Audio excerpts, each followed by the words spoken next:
সাহাবায়ে কেরাম যারা আলেম ছিলেন এলেম অনুযায়ী আমল করতেন। তাবিঈনরা যত বড় বড় আলেম ছিলেন তারা এলেম অনুযায়ী আমল করতেন। তাবিঈন, আইম্মায়ে মুজতাহিদিন, গাউস, কুতুব, সালফে সালিহিন, উলামায়ে মুতাকদ্দিমিন, মুতাআখিরিন সহ আমাদের বাংলাদেশের আনাচে কানাচে 360 জন বুজুর্গানে দিন, শাহজালাল, শাহ পরান, শাহ মাকদুম, শাহ মিসকিন, শাহ তামাদ্দুন সহ যত বড় বড় আল্লাহর ওলিরা ছিল এরা তারা একটাও আমল করে নাই। না আমল করছে? কথা কয় না। এত বড় বড় আল্লাহর ওলিরা তারা কি আমল করতো না আমল করতো না? এখন যদি আপনি বলেন আমি তো পীরের মুরিদ, আমার আমলের দরকার নাই, তাহলে আপনি বন্ড পীর। কথা কয় না। আপনি কেমন পীরের মুরিদ হয়েছেন যে আপনার নামাজ লাগে না? কোরআনে আল্লাহ বলেন নামাজ পড়ো, আপনার কোন নামাজ লাগে না, তাহলে কি আপনি ভালো না বন্ড? কথা কয় না। তো নবীজি নামাজ পড়ছে না পড়ছে না? বলেন তো, একজন দ্বারা বলতে পারবেন এই কথা? বুকে হাত দিয়ে দাঁড়ান তো দেখি, আপনাকে 5,000 টাকা আপনাকে পুরস্কার দেওয়া হবে। বলেন খাজা মঈনুদ্দিন চিশতি গাঞ্জা খাইতো? কথা বলেন না কে? আব্দুল কাদের জিলানী জীবনে কোনোদিন গাঞ্জা খাইছে? কথা বলেন। আব্দুল কাদের জিলানী নামাজ পড়ছে না পড়ছে না? খাজা মঈনুদ্দিন চিশতি নামাজ পড়ছে না পড়ছে না? ওয়াইস করণী রহমতুল্লাহ আলাই নামাজ পড়ছে না পড়ছে না? তাহলে অত বড় আল্লাহ ওয়ালারা ওনারা আলেম ছিল, এলেম অনুযায়ী আমল করতো। আর আমরা এখন সব জানি, সব জানা চাষটলের দোকানের মধ্যে আর বাসের হেল্পারের মধ্যে সব জানি। আরে হুজুর কথা বলেন কম কথা, আমি তো সব জানি। তাই ভাই নামাজ পড়লেন না? আরে হুজুর নামাজ পড়ে কি, আপনারা যে দোয়া করেন আমাদের জন্য, আপনারা তো আমাদের 14 গোষ্ঠী শুদ্ধ জান্নাতে পৌঁছায় দিয়েছেন। শুক্রবারে না আপনারা 500 টাকা দিলাম, এই জন্য অনেকে নামাজও পড়ে না। আমি সত্যি কথা বলছি, আপনি যদি নামাজ না পড়েন, মা বাবার খেদমত না করেন, শিরিক না ছাড়েন, বেদাত না ছাড়েন, আপনার তকদির জীবনেও পরিবর্তন হবে না, না না, কোশ্চিন কালেও না, দুনতা নয়কার না। কথা কয় না। আপনার নামাজে আপনাকেই পরিবর্তন করতে হবে। আমি সূরা রদের মধ্যে পড়ছি, আপনি পড়েন 13 নম্বর পড়েন 9 নম্বর পৃষ্ঠার মাঝামাঝি, আপনি পড়েন আপনিও পাবেন। আল্লাহ বলেছে ইন্নাল্লাহা লা ইউগাইয়িরু মা বিকওমিন হাত্তা ইউগাইয়িরু মা বিআনফুসিহিম। একজন মানুষও পৃথিবীতে কাউকে ওয়াজ কইরে ভালো বানাবে এটা সম্ভব না যদি সে নিজে ভালো না হয়। কথা কয় না। আপনারা এখানে যারা আসছেন, আপনারা যদি বলেন হুজুর ওয়াজ শুনতে রাজি, টাকা চাইবেন টাকা দিতে রাজি, কিন্তু আমরা নামাজ পড়বো না, তাহলে যে হুজুর ওয়াজ করছে ওই হুজুরেও ক্ষতিগ্রস্তের ভিতরে, আপনিও ক্ষতিগ্রস্তের ভিতরে। কথা বলেন। এই জন্য নবী কি বললেন? তোমরা জান্নাতে যেতে চাও না? মাথা দিয়ে বলেন, বলেন না কে? মাথা দিয়ে বলেন। আপনারা জান্নাতে, আমরা জান্নাতে যাইতে চাই না? চাই না। নবীজি বলছেন তোমরা জান্নাতে যাইতে চাও, একটা আমল, প্রথম কোন আলিমান, ভালো আলেম হও। আলেম শব্দের অর্থ কি? আলিমুন শব্দের অর্থ উলামায়ে কেরাম যারা আছে ওনাদেরকে জিজ্ঞাসা করেন। আলেমুন শব্দের অর্থ হলো জাননেওয়ালা এবং পাশাপাশি হইলো মাননেওয়ালা। যে আলেম আলেম হয়েছে কিন্তু আল্লাহকে মানে না, শিরিক করে, কুফরি করে, হারাম খা, বদ ধারণা করে, মিথ্যা বলে, গীবত করে, অন্যের দুশ্চর্চা করে, মনের মধ্যে অহংকার লালন করে, এই আলেম তো জান্নাতে যাবে না, বরং এই আলেম দুনিয়াতে থাকা আরো অনেক কঠিন ব্যাপার। এই আলেম দ্বারা সমাজে ক্ষতি হবে। এই জন্য আপনারা দোয়া করবেন আমাদেরকে আল্লাহ যেন আমাদের এলেম অনুযায়ী, যেন আল্লাহ আমাদেরকে আলেম হয়েছি, আমরা যেন আলেম অনুযায়ী, এলেম অনুযায়ী আমরা যেন আমল করতে পারি। বলেন আমিন। নবীজি কি বললেন? জান্নাতে যেতে চাও কোন আলিমান, আলেম হও। আলেম হইলে কোথায় যাইতে হয়? আমাদের পুরাবাড়ি উচ্চ বিদ্যালয় মাঠে। কথা কয় না? ত্রিশাল কলেজ, নজরুল একাডেমির মাঠে।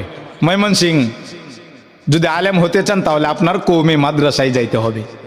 কওমি মাদ্রাসায় যাইতে হবে। আমাকে হুজুর একটা বিষয় দিছিল মাদ্রাসার ছাত্রদের সম্পর্কে এবং পিতামাতার হক সম্পর্কে বলি।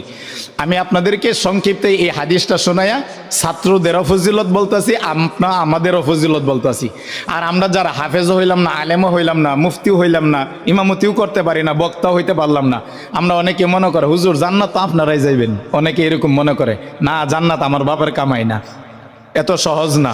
জান্নাত যে যাবে, 1 নম্বর আলেম যাবে, যদি সেই আলেম এলেম অনুযায়ী আমল করে, 1 নম্বর। 2 নম্বর আও মুতাআল্লিমান, ছাত্র যাবে, ছাত্র যদি সে এলেম অনুযায়ী আমল করে তাহলে ছাত্রও যাবে। আও মুআইনান, 3 নম্বর আলেম হতে পারে নাই, ছাত্রও হতে পারে নাই, আলেমদেরকে ছাত্রদেরকে সাহায্য করে, সেও জান্নাতে যাইতে পারবে। মুফতি ওলিউল্লাহ সাহেব যে বললেন তাদেরকে সাহায্য সহযোগিতা করবেন। আপনি যদি 2 টাকা দেন, 10 টাকা দেন, 20 টাকা দেন, 100 টাকা দেন, আপনি যদি মন থেকে দেন, আল্লাহ বলে এটা আমি কিয়ামতের ময়দানে তোমার জন্য আমি আল্লাহর ব্যাংকের মধ্যে জমা রাখলাম। ইয়াউমা লা ইয়ানফাউ মালু ওয়ালা বানুন, সূরাতুশ শুআরা 19 নম্বর পারা 9 নম্বর পৃষ্ঠার একেবারে 14 নম্বর লাইন আল্লাহ বলেছেন, যেই দিন তোমার কোনো আমল থাকবে না, যেই দিন তোমার কেউ পরিচয় দিবে না, যেই দিন তোমার মুসিবতে কেউ তোমার কাজে আসবে না, দুনিয়াতে থাকা অবস্থায় তুমি আলেম হতে পারো নাই, ছাত্র হতে পারো নাই, তাদেরকে সাহায্য সহযোগিতা করছিল 10 টাকা, 20 টাকা, 100 টাকা, 500 টাকা দেয়া, আমি আল্লাহ এটা আমার ব্যাংকের মধ্যে জমা রাখছিলাম।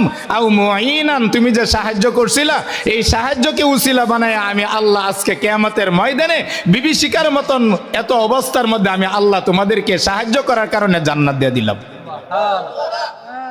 3 নম্বর জান্নাতে যাওয়ার আরেকটা রাস্তা হইল আলেমদেরকে সাহায্য করা, মাদ্রাসার ছাত্রদেরকে সাহায্য করা, এটা 3 নম্বর রাস্তা। 4 নম্বর হইল রাসূল বলেছেন আও মুহিব্বান, আলেমদেরকে ভালোবাসবা। আরেকটা হাদিসের ভিতরে একই বর্ণনায় আসছে আও মুস্তামিআন, আলেমদের হক্কানি আল্লাহওয়ালা বুজুর্গদের কথা শুনে নিজের জীবন যদি পরিচালনা করো, আলেম হইতে পারো নাই, ছাত্রও হতে পারো নাই, তাহলে হক্কানি পীর মাশায়েখ আল্লাহওয়ালা বুজুর্গ আলেমের সুহবতে গিয়া তার কথা শুইনা তোমার জীবন যদি পরিচালনা করতে পারো, তাহলে তুমিও জান্নাতে যাইতে পারবা। 4 নম্বর কি বললেন? আও মুহিব্বান, বলেন সত্যিকার অর্থে আও মুহিব্বান, ভালোবাসা। ভালোবাসলে কি টাকা দিতে হয়? কথা কয় না। এইখানে আরেকটা কথা শুনেন, মুফতি ওলিউল্লাহ সাহেব যে কথাটা বলছেন আমি এই কথাটাই বলতেছি। নবীজি বলছেন কোন আলিমান, ভালো আলেম হও, এলেম অনুযায়ী আমলকারী আলেম হও, জান্নাতে যাইতে পারবা 1 নম্বর কাতারে। 2 নম্বর আও মুতাআল্লিমান অথবা আও মুস্তামিআন, ছাত্র হও, তাহলে 2 নম্বর কাতারে যাইতে পারবা। 3 নম্বর আও মুঈনান, আলেমদেরকে, মাদ্রাসার ছাত্রদেরকে, আল্লাহওয়ালা বুজুর্গ ব্যক্তিদেরকে সাহায্য করো, 3 নম্বর জান্নাতে যাইতে পারবা, 3 নম্বর লাইন। 4 নম্বর আও মুহিব্বান, ভালোবাসো। ভালোবাসলে কি টাকা দিতে হয়? কথা বলেন, ভালোবাসলে টাকা দিতে হয়? ভালো করে এখানে খেয়াল করে শুনেন, যে এলেম অনুযায়ী যে আলেম, সত্যিকার আলেম, সত্যি আল্লাহর ওলি বুজুর্গ ব্যক্তি, নবীজি বলছেন ওয়ালা তাকুন খামিসান ফাতুহলিক, অথবা আছে ফাতাহলিক, সাবধান হে মানুষ, সাবধান। আলেম হইতে পারো নাই, ছাত্রও হইতে পারো নাই, মহব্বত করতে পারো না, তাদেরকে সাহায্য করতে পারো না, সাবধান ওয়ালা তাকুন খামিসান। 4 নম্বর 5 নম্বরে যাও না, আলেমের বিরোধিতা কইরো না। 5 নম্বরে যাও না, ফাতুহলিক, হালাক, ধ্বংস তুমি হয়ে যাবা, ধ্বংস হয়ে যাবা। আপনি আলেমের বিরোধিতা করবেন না, তাহলে আপনি ধ্বংস হয়ে যাবেন। এদিকে তাকান, সবাই কোরআনে কারিম পড়ছেন, ছোট্ট একটা ইঙ্গিত দেই, ফেরাউনের স্ত্রীর নাম কি? হ্যাঁ মাশাআল্লাহ, আসিয়া কি মুসলিম ছিল না অমুসলিম? মুসলিম ছিল। আসিয়া ফেরাউনের স্ত্রী ছিল। আল্লাহ আসিয়াকে এত ইমানের পাওয়ার দিছিল, মুসা আলাইহিস সালাতু ওয়াস সালামের আম্মা ফেরাউনের ভয়ে যেই দিন বাক্সর মধ্যে তালা টালা মাইরা সব কিছু আটকায়া নদীতে ফালাইয়া দিছিল, যেই দিন সর্বপ্রথম ফেরাউনও আসছে, আসিয়াও আসছে ওই নীল নদের কাছে, ফেরাউনে দেখে বলতেছে, মুসা আলাইহিস সালাতু ওয়াস সালামের চেহারা অথবা বাক্স দেখে ফেরাউনে বলতেছে এই ছেলেটাকে দেখে আমার পছন্দ হয় না। আসিয়া বলছিল এই ছেলেটা মনে হয় আমাদের মতন না, অস্বাভাবিক ছেলে। এতটুকু কথা বলার কারণে ফেরাউন বলছিল আমার পছন্দ হয় না। এতটুকু বলার কারণে জমানার পয়গম্বর ছিলেন, আলেম ছিলেন, মুফতি ছিলেন, হাফেজ ছিলেন, কোরআনের বড় ধারক বাহক ছিলেন মুসা আলাইহিস সালাম। ফেরাউন এই কথাটা ছোট সময় বলার কারণে, মুসা আলাইহিস সালাম ছোট ছিল, এই কথাটা বলার কারণে, আলেমের বিরোধিতা যাওয়ার কারণে, ছোট্ট বাচ্চার বিরোধিতা করার কারণে ফেরাউন কিয়ামত পর্যন্ত লানত। কথা বলেন ঠিক কিনা? আর উল্টা ওলা কি নাকসু আসিয়া, এমন স্ত্রী ছিল আসিয়াকে আল্লাহ তাআলা কুদরতিভাবে জান্নাত দেখায়া, আসিয়ার চোখের সামনে জান্নাত দেখায়। কুরআন বলছে সূরা আত-তাহরিম 66 নম্বর সূরা 28 নম্বর পারা 20 নম্বর পৃষ্ঠার একের শেষের 5টা লাইন পড়েন। আসিয়াকে আল্লাহ জান্নাত এইভাবে তার চোখের সামনে এইভাবে দূরে রাখছে, এই যে দিকার এইভাবে দূরে রাখছে। কেন? শুধু বলছিল যে মুসা আলাইহিস সালাম বাচ্চাটাকে দেখে আমার অস্বাভাবিক মনে হয়, একে দেখলে আমার মহাব্বত লাগে। আসিয়া মহাব্বত করার কারণে আসিয়া মহাব্বত করার কারণে ফেরাউনের স্ত্রী হওয়া সত্ত্বেও আল্লাহ দুনিয়া থেকে বিদায় নেওয়ার আগে জান্নাত দেখায় নিছেন। আর ফেরাউন জমানার প্রেসিডেন্ট ছিলেন। এমনও বলেছেন আনা রব্বুকুমুল আলা, সূরা নাজিয়াতের ভিতরে বলছে আমি সবচাইতে বড় খোদা। নাউজুবিল্লাহ কোন। এতটুকু বলার কারণে যে মুসাকে আমার পছন্দ হয় না, আমাকে তাকে ভালো লাগে না, এতটুকু বলার কারণে ফেরাউন যখন আল আন কথা বইলা ইমান আনতে চাইছে, ফেরেশতারা মুখের মধ্যে কাদা বইরা দিছে, শয়তান তুই মুসা আলাইহিস সালামের বিরোধিতা জীবনভর আলেমের বিরোধিতা করছস, এখন তুই মারা যাওয়ার সময় তুই ভালো হইতে চাস, তোরে আর ভালো হইবার দিতাম না, তোরে আমি সুবায়া সুবায়া মারাম। কথা বলেন ঠিক কিনা? এই জন্য আমি আপনাকে অনুরোধ করলাম, আপনি আমার বিরোধিতা করেন, সমস্যা নেই। আমি বাঙ্গাসুর একজন হুজুর, হুদাই টাইটেল লাগানো একজন হুজুর। আমি ভালো হাফেজও না, ভালো আলেমও না, ভালো মুফতিও না, আমি তো টাইটেল লাগানো হুজুর। কিন্তু মনে রাখবেন সব হুজুর কিন্তু একরকম না, সব হাফেজ, সব আলেম, সব মুফতি একরকম মনে করবেন না। এমন মুফতিকে, এমন হাফেজকে, এমন কোরআনের আলেমকে, মসজিদের মুয়াজ্জিনকে, মসজিদের খাদেমকে, মাদ্রাসার ছাত্রকে, মাদ্রাসার হুজুরকে কটু কথা বলবেন, এমন হইতে পারে সে মনে কষ্ট নেওয়ার কারণে আপনাকে বদদুয়া দিবে, কষ্টের কারণে বদদুয়া দিবে, আপনি মারা যাওয়ার আগে বেঈমান হয়ে মারা যাবেন। সাবধান।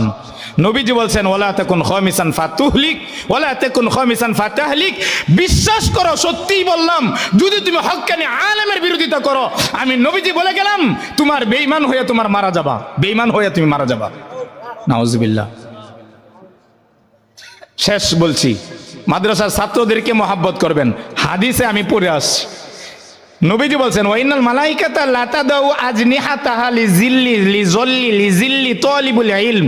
মাদ্রাসার ছাত্ররা, আলেমরা, হাফেজরা, কোরআনের ধারক বাহকরা, এরা যখন রাস্তা দেয়া যা, ফেরেশতারা নূরের পাখা তাদের তলে বিছায়া দেয়। আমাদের বাংলাদেশের প্রাইম মিনিস্টার বুকে হাত দেয়, চাইরা না এটা বলতে পারবে না, আমি বলতে পারবো, আমি বলতে পারবো, মাদ্রাসার ছাত্রদের ব্যাপারে বলতে পারবো। নবীজি বলে গেছেন, নবীজি বলে গেছেন, উলামায়ে কেরামের ভিতরে নবীজি বলছেন খুতবাতুল আহকামের ভিতরে, আশরাফ আলী থানভী রাহমাতুল্লাহ বলছেন ইন্নাল উলামা ওয়ারাসাতুল আম্বিয়া, উলামায়ে কেরাম হক্কানি রব্বানি উলামায়ে কেরাম, এরা আমি আল্লাহর রাসূলের ওয়ারিস। তুমি আলেমের বিরোধিতা করা মানে রাসূলের বিরোধিতা করা, আর যারা রাসূলের বিরোধিতা করবে এরা সত্যিকার অর্থে কোনোদিন মুসলিম হয়ে, মুমিন হয়ে, পাক্কা সাচ্চা মুমিন হয়ে তারা মারা যাবে না, এরা বেঈমান হয়ে মারা যাবে। আল্লাহ আমার জিহ্বা কাটবে। ভারতের শ্রেষ্ঠ আলেম ছিলেন, ফকিহ ছিলেন, মুফতি ছিলেন, মুহাদ্দিস ছিলেন, ওই জমানার সবচাইতে বড় আলেম ছিলেন, কুতুবে রব্বানি ছিলেন, মাহবুব ছিলেন, আল্লাহর প্রিয় বান্দা ছিলেন। উনি ওনার কিতাবের ভিতরে লিখছে, সত্যিকার অর্থে বলে গেলাম, শাহ হাজী আমদাদুল্লাহ মুহাজির মক্কি সহ, আতাউল্লাহ বুখারী সহ, কাসেম নানুতুবি সহ, দারুল উলুম দেওবন্দের এই মাদ্রাসার যিনারা প্রতিষ্ঠাতা ছিলেন, মাদ্রাসার ছাত্র ছিলেন, উস্তাদ ছিলেন, ওনারা কিতাবের ভিতরে বলে গেছে যে ব্যক্তি নামাজ পড়ে, রোজা রাখে, হজ করে, যাকাত দেয়, সর্ব অবস্থায় আল্লাহকে সেজদা দেয়, অথচ মাদ্রাসার হুজুরের বিরোধিতা করে, ছাত্রের বিরোধিতা করে, হক্কানি আল্লাহর ওলির বিরোধিতা করে, মনে রাখবা আমি বলে গেলাম, কিতাবে লিখে গেলাম, ওই ব্যক্তি মারা যাওয়ার পরে কবরে দেখবা, রাখার পরে 2 দিন পরে 3 দিন পরে কবর খুঁজে দেখবা তার চেহারা আলেমের বিরোধিতা করার কারণে কেবলা দিক থেকে আল্লাহ কুদরতে ঘুরায় অন্যদিকে নিয়ে গেছে। এই জন্য সব আলেমের বিরোধিতা করবেন না। আপনার পছন্দ হয় না, চুপ থাকেন। নবীজি বলছেন তোমার যদি ভালো লাগে ফালিয়াকুল খায়রা, তোমার যদি ভালো লাগে ভালো কথা বলো, তা না পারো ফালিয়াসুম, তাহলে তুমি চুপ থাকো। কোনো ভালো কথা না বলতে পারলে চুপ থাকবেন। মনে রাখবেন না, আমি আপনাকে অনুরোধ করে বলছি, আমি হাদিসের কথাই বলছি, আপনার খারাপ লাগলেও আমি হাদিসের কথাই বলছি। আল্লাহ আমাদেরকে বুঝার তৌফিক দান করেন।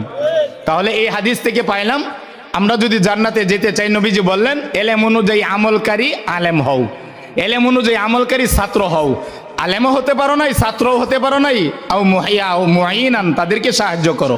আপনি যদি সাহায্য করেন, সার্বিক সাহায্য সহযোগিতা আপনি করেন, আপনিও 3 নম্বর কাতারে, হয়তো বা আল্লাহ যদি কবুল করে নেয়, আপনিও 3 নম্বরে জান্নাতে যেতে পারবেন। 4 নম্বর মুহিব্বান, ভালোবাসো। 5 নম্বর যাও না, ওয়ালা তাকুন খামিসান ফাতাহলিক ওয়ালা তাকুন খামিসান ফাতুহলিক। তুমি যদি আলেমের বিরোধিতা করো, ছাত্রদের বিরোধিতা করো, মাদ্রাসার মসজিদের বিরোধিতা করো, কোরআন হাদিসের বিরোধিতা করো, আল্লাহ রসুলের হক্কানি পীর মাশায়েখ আল্লাহ ওয়ালাদের বিরোধিতা করো, ফাতুহলিক, তোমার কপাল পুরা ধ্বংস হবা। আল্লাহ আমাদের সবাইকে বোঝার তৌফিক দান করেন। মা বাবার কথাটা আমি অল্প সময় বলি, সংক্ষিপ্ত বলতেছি, আমার সময় যেহেতু পাই গেছে, কিন্তু আর মাত্র হয়তো 5-10 মিনিট আছে। মা বাবার খেদমতের কথাটা আপনাদেরকে অল্প সময় বলি। কুরআনুল কারীমের 114টা সূরার ভিতরে 2 নম্বর সূরার নাম হলো সূরা আল বাকারা। আপনারা শুধু খালি পড়বেন, আমি বলে দিতেছি খালি। সূরা আল বাকারা 2 নম্বর সূরা, 1 নম্বর পড়ার 11 নম্বর পৃষ্ঠার 11, 12, 13, 14, 15 নম্বর লাইনের 83 নম্বর আয়াত।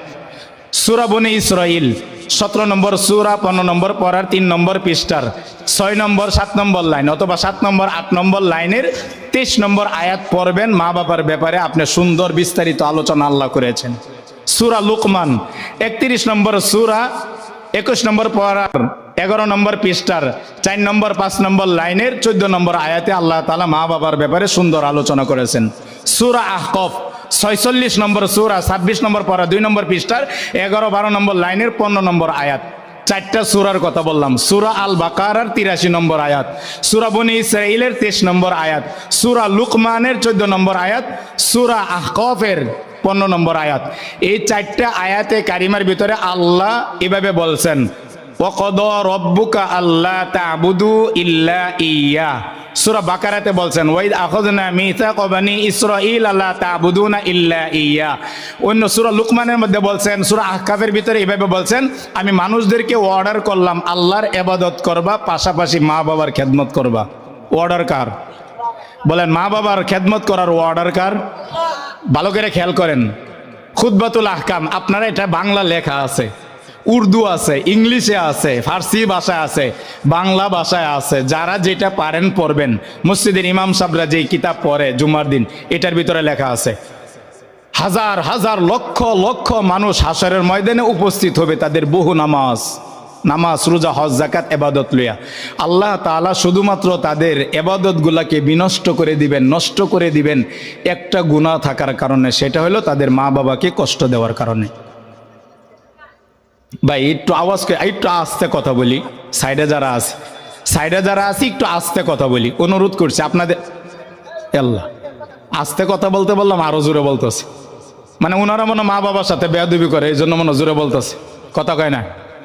মা বাবার সাথে বেয়াদবি। এইদিকে তাকান, দেখেন কোরআন শরীফে আল্লাহ কি বলে। সূরা বাকারা 2 নম্বর সূরার 1 নম্বর পর 11 নম্বর পৃষ্ঠার 11, 12, 13, 14, 15 নম্বর লাইনে 83 নম্বর আয়াত।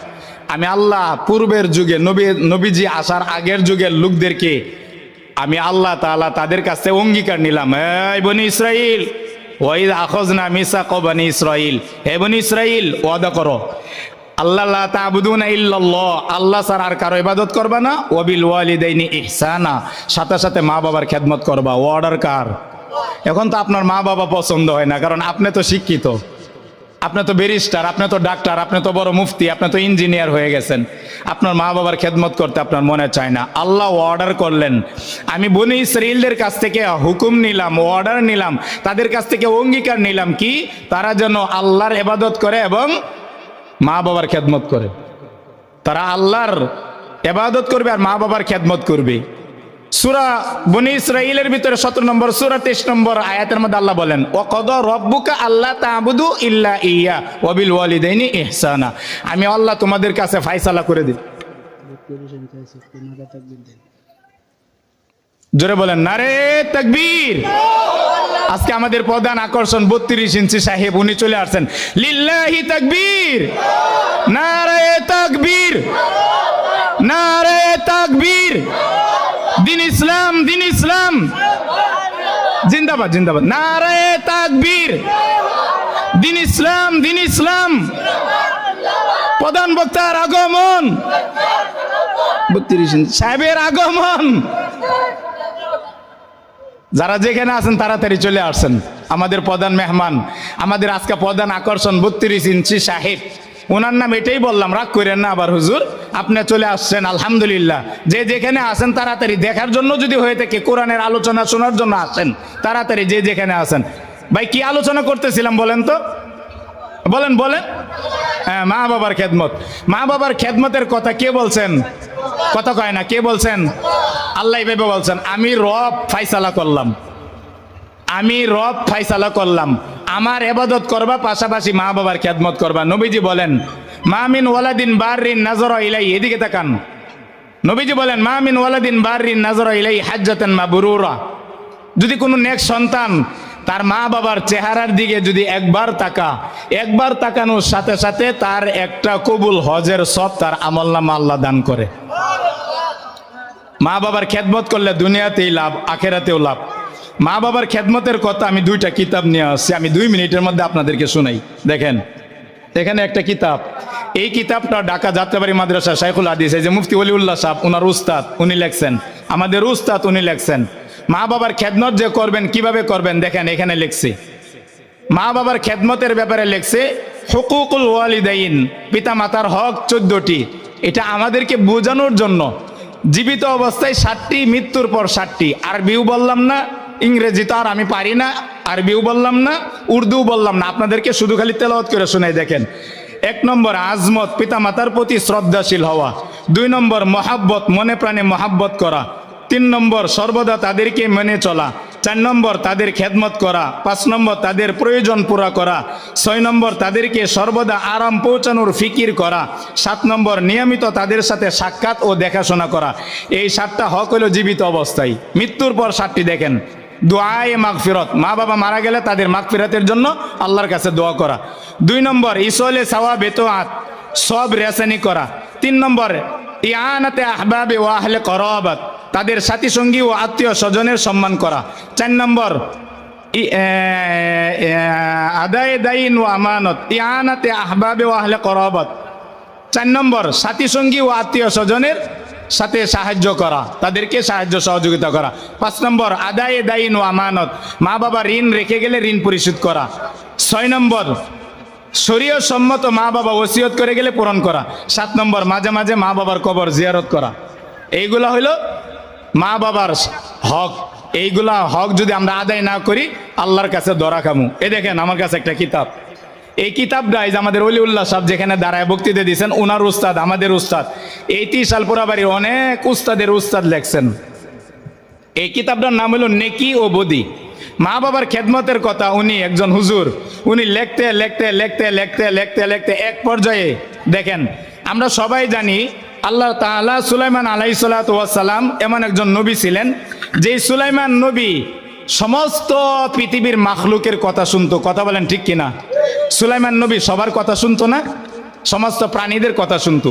মা বাবার খেদমত করলে কি লাভ, এখানে হজরত মৌলানা মুফতি বেলাল উদ্দিন সাহেব দামাত বারকাতুহুল আলিয়া যাত্রাবাড়ি মাদ্রাসা শাইখুল হাদিস এখনো জীবিত আছেন, আমাদের উস্তাদ। উনি কিতাব লেখছেন নেকি ও বদি। 33 নম্বর পৃষ্ঠা থেকে আপনাদেরকে একটু শোনাই। আল্লাহ তাআলা সুলাইমান আলাইহিস সালাতু ওয়াস সালামকে ওহী পাঠাইলেন, সুলাইমান, হে সুলাইমান, সমুদ্রের কাছে যাও, মা বাবার খেদমত করার কারণে আজব একটা ঘটনা, আশ্চর্য ধরনের ঘটনা একটা তোমাকে আমি দেখাইতে চাই। কাকে বললেন? সুলাইমান নবীকে। কাকে? যে সুলাইমান নবীর ব্যাপারে শেখ সাদি বলছেন, বা সুলাইমা দাদে মুলকু সরওয়ারি, বা সুলাইমা দাদে মুলকু সরওয়ারি সুদমতে খাওয়াতে মাসদে উপরি। সুলাইমান আলাইহিস সালাতু ওয়াস সালাম সমস্ত মাখলুকের কথা শুনতেন, বুঝতেন। সুলাইমান আলাইহিস সালাতু ওয়াস সালামকে বললেন, তুমি যাও অমুক জায়গায় যাও। কোথায় যাবেন? সমুদ্রের কাছে যাও। একটা আশ্চর্য জিনিস দেখো, সুলাইমান আলাইহিস সালাতু ওয়াস সালাম সমুদ্রের কাছে আসলেন, কিন্তু সেখানে আসার পরে কোনো কিছু দেখলেন না। না দেখার পরে আল্লাহর কাছে বললেন, আল্লাহ, আমি তো সমুদ্রের কাছে আসছি, কিন্তু কোথাও তো কোনো আজীব ঘটনা দেখতে পাচ্ছি না। সুলাইমান আলাইহিস সালামকে আল্লাহ তাআলা ওহী পাঠালেন, সুলাইমান, তোমার যে পরী আছে, তোমার যে দেহ আছে, তোমার যে মন্ত্রী আছে, তোমার যে বডিগার্ড আছে, যে জিনদের সর্দার আসিফ বিন বরখিয়া, তাকে তুমি বলো সে যেন সমুদ্রের ভিতরে ডুব দেয়। উপরে, সমুদ্রের উপরে তুমি আজব ঘটনা দেখতে পাবে না, সমুদ্রের ভিতরে ডুব দিতে বলো। সুলাইমান আলাইহিস সালাতু ওয়াস সালাম তাকে ডুব দিতে বললেন। ওই জিনে কি করলেন? জিনের সর্দার একটা গড় উঠাইয়া নিয়ে আসলেন। গড়ের চতুর্দিক দিয়ে হইল গ্লাস লাগানো, গরুর চতুর্দিক দিয়ে গ্লাস লাগানো, দরজা খোলা, জানালা খোলা। ঘরের ভিতরে একটা যুবক, দরজাও খোলা, জানালাও খোলা, ঘরের ভিতরে একটা যুবক দাঁড়ায় দাঁড়ায় নামাজ পড়তেছে। সুবহানাল্লাহ। সুলাইমান আলাইহিস সালাম আশ্চর্য হয়ে জিজ্ঞেস করলেন, হে যুবক, ঘটনা কি? তুমি আমাকে একটু ঘটনাটা খুলে বলো তো। সংক্ষিপ্ত আকারে বলছি, অনেক লম্বা আলোচনা তো, সংক্ষিপ্ত আকারে বলছি। সুলাইমান আলাইহিস সালাম যুবককে বললেন, যুবক, তোমার পরিচয় দাও। আমার নাম অমুক। তুমি এখানে কিভাবে আসলা? হুজুর, আমার আব্বা ছোট সময় মারা গেছিল, আমার আম্মা অনেক কষ্ট করে আমাকে লালন পালন করছিল। আমার আম্মা খুশি হয়ে আমার জন্য দোয়া করছিল, আল্লাহুম্মা আতিল উমরহু, আল্লাহ আমার ছেলেকে তুমি হায়াত লম্বা করে দাও। আর জমানার নবী সুলাইমান আলাইহিস সালাম থেকে শুরু করে যতদিন পর্যন্ত আল্লাহ তুমি চাও তাকে তার হায়াতকে লম্বা করে দিবা, আর এমন জায়গায় ইবাদত করার সুযোগ দিবা যেখানে পৃথিবীর কোনো মানুষ সেই জায়গায় যাইতে পারে না। সুলাইমান আলাইহিস সালামের কাছে এই যুবক এই কথা বললেন, যুবক তোমার আম্মুর দোয়া কারণে তুমি এইভাবে কোথায় আসলা? হুজুর একদিন দুষ্টামি কইরা হঠাৎ করে ঘুরতে ঘুরতে ঘুরতে এই সমুদ্রের কাছে আসলাম। আসার পরে দেখি একটা ঘর চতুর্দিক দিয়া কাঁচ লাগানো, হঠাৎ করে একটা দরজা খুলে গেল।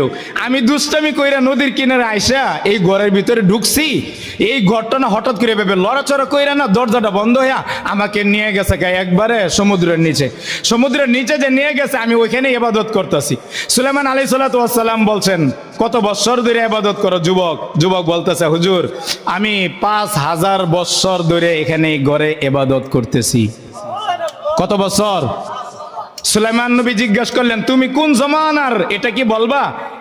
হযরত সুলাইমান আলাইহিস সালাতু ওয়াস সালাম তাকে বললেন, যুবক তুমি কোন জমানার লোক, কোন নবীর যুগের লোক? বলতেছে, হযরত আমি হযরতে ইব্রাহিম আলাইহিস সালাতু ওয়াস সালামের জমানার লোক। সুবহানাল্লাহ কোন। দেখেন এই যুবক আল্লাহর তার আম্মার দোয়ার কারণে, তার মা বাবার দোয়ার কারণে আল্লাহ তাআলা তাকে কিভাবে কবুল করেছেন। বলেন আমরাও যদি আমাদের মা বাবার খেদমত করি আল্লাহ তাআলা আমাদেরকে এই উচ্চ মাকাম দিবে না দিবে না? আমরা কি আল্লাহর ইবাদত করব পাশাপাশি মা বাবার খেদমত করব, রাজি আছি? নবীজি বলছেন, রেজার রব রেজাল ওয়ালিদাইন, যার মা বাবা সন্তুষ্ট তার সবাই সন্তুষ্ট। যার মা বাবা যার প্রতি সন্তুষ্ট তার প্রতি রব সন্তুষ্ট, যার প্রতি মা বাবা সন্তুষ্ট আকাশের মালিক তার প্রতি সন্তুষ্ট, যার মা বাবা সন্তুষ্ট আসমান ওয়ালা তার প্রতি সন্তুষ্ট, যার মা বাবা সন্তুষ্ট আল্লাহ রসুল তার প্রতি সন্তুষ্ট। আর যেই ব্যক্তি নামাজ রোজা হজ যাকাত ইবাদত জিহাদ তাবলীগ সৎ কাজের আদেশ অসৎ কাজের নিষেধ সব কিছু করবে, শরীয়ত সম্মত উজর ছাড়া যদি মা বাবাকে কষ্ট দেয় তাহলে তার সব বিপদে চলে যাবে। এই জন্য আমরা আল্লাহর ইবাদত করব, পাশাপাশি মা বাবার খেদমত করব। রাজি আছি? জোরে বলেন রাজি আছি?